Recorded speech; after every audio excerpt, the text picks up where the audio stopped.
এক মাদ্রাসায় এরকম খাদেম ছিল, তো খাদেমের সাথে বাচ্চারা খুব দুষ্টামি করত, ডাকতো গরু।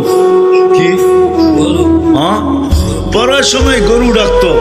তো ও ছিল একটু সাদা সিধা, সাদা সাদা সিধা বোঝেন, সরল ছিল, সরল সহজ সরল, একটু হাবলা টাইপের, তো বেশি মাথায় নিত না। আবার দেখবেন হাবলা মানুষ চেতলে কিন্তু খবর আছে, ঠিক ঠিক না?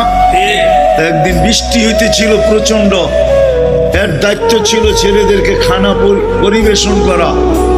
তো খানার সময় গেছে, খানা নিয়ে আসে না, তো ছেলেরা চিৎকার দিতেছে গরু কই গেল। একটু পরে দেখতেছে খানা নিয়ে আসতেছে, তো সবাই চিৎকার দিয়ে বলতেছে ওই গরু এত দেরি করলি কেন?